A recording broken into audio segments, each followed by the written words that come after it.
Welcome to It Starts with Clarity, the podcast where we explore the conversations that move us toward greater clarity, purpose, and peace. I'm your host, Ellen Gibson, founder of Pivot Point Me, and I'm so grateful you've chosen to spend a few minutes with me today. Before we begin, I want to pause for just a moment. Today marks our 40th episode together. When I first sat down behind this microphone, my hope was simple: to create a place where people could find encouragement, practical wisdom, and the clarity needed to move through life's pivot points. If these conversations have encouraged you, challenged you, or helped you in some way, would you do me a favor? Please take just a moment to like, subscribe, and follow the podcast. Even more importantly, would you share it with someone you care about?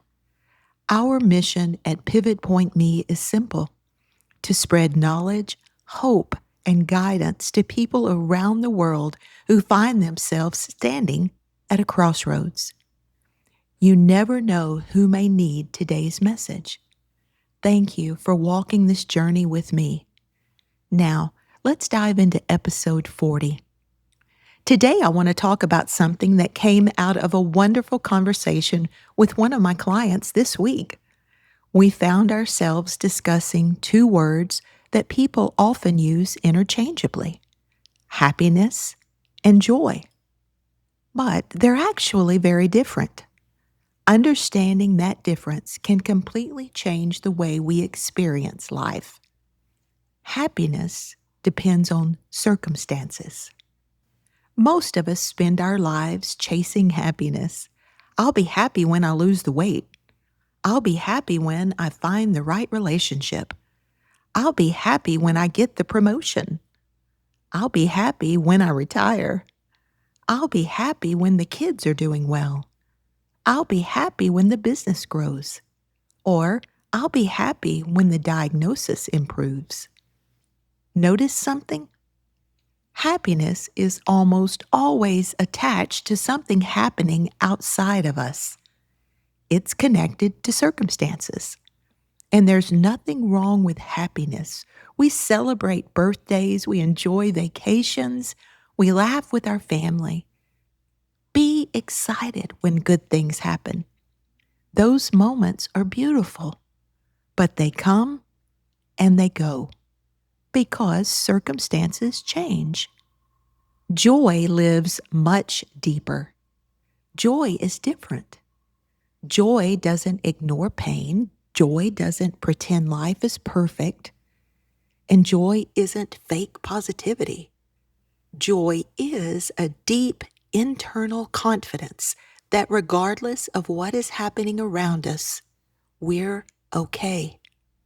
It's an inner steadiness, a settled heart, a quiet confidence, a peace that isn't dependent upon the weather of our lives.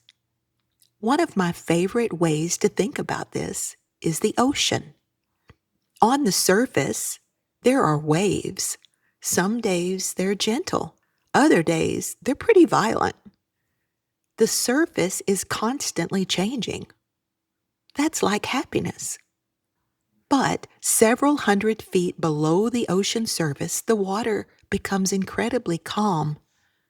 That's joy. Life may be creating waves on the outside, but internally, you've developed a calm that remains. So where does joy actually come from? I don't believe that it comes from acquiring more.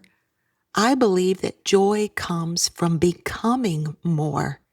It grows when we begin living in alignment with who we truly are, when we release the need to control everything, when we stop comparing ourselves to everyone else, when we begin trusting the journey.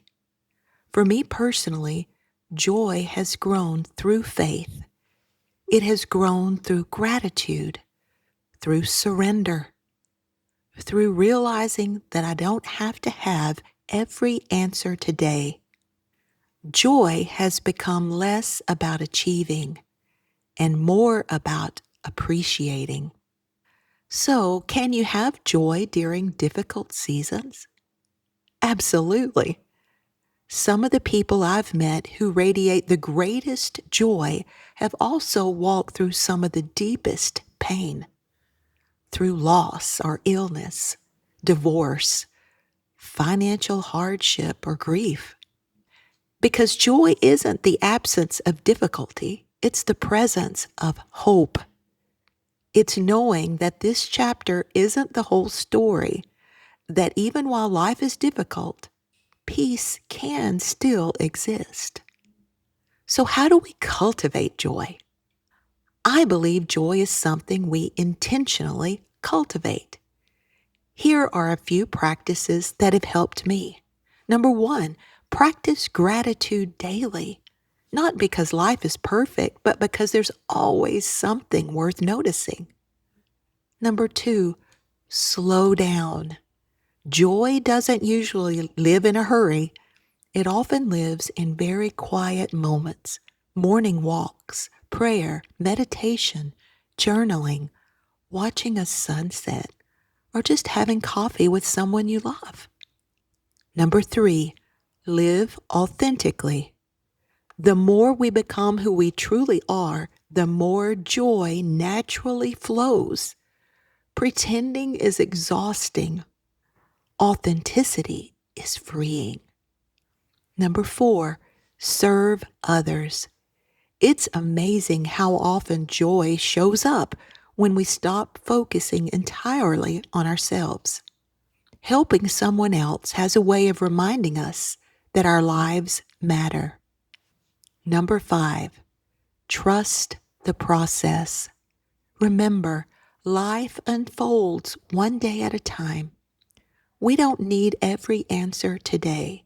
We simply need to take the next faithful step. I'd like to leave you with a question today. Are you pursuing happiness, or are you cultivating joy? Because happiness may visit you, but joy can live with you. And when life inevitably changes, joy remains. Thank you again for joining me today, and thank you so much for helping us celebrate 40 episodes of It Starts with Clarity.